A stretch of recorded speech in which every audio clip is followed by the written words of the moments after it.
Adora. Alam ko na, Dindo. Ang lahat alam ko na.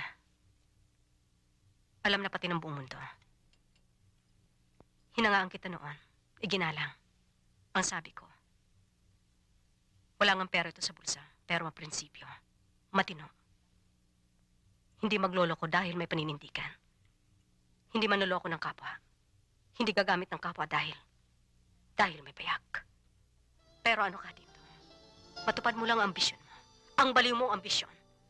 Pati sarili mo hindi mo na iginalang. Sarili mo na lang, Dindo. Kahit na ako, Dindo. Kahit na ako, huwag mo nang irespeto. Pero ang sarili mo, anong ginawa mo? Binapoy mo pati ang katawan mo. Makarating ka lang dun sa itaas. Ipinagpalit mo pati ang katawan mo. Pati kaluluwa mo ibinigay mo dun sa babaeng yon, sa ahas na yon, dun sa makating babaeng yon. Ikaw ang mahal ko, Adora. Kung totoong sinasabi mo, bakit ka pumatol sa kanya? Hindi mo ako mahal, Dindo. Ayaw mo lang aminin sa akin dahil alam mo mahal kita at naaawa ka sa akin. Nakukonsyensya ka.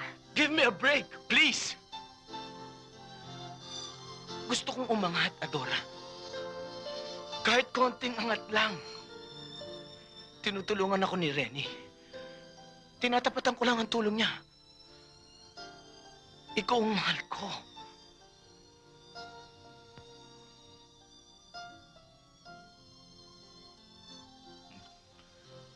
Buntis siya.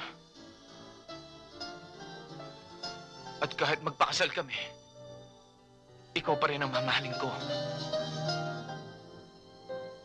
Get out.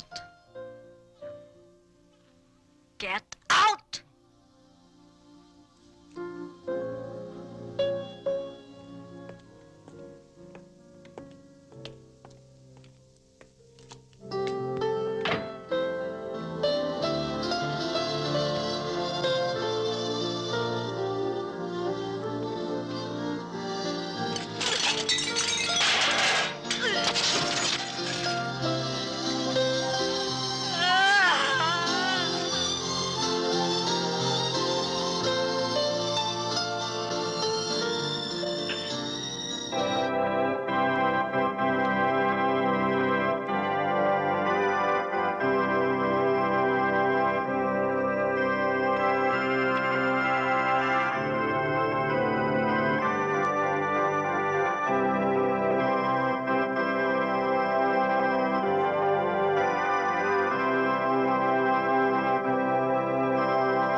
Best wishes. Thank you.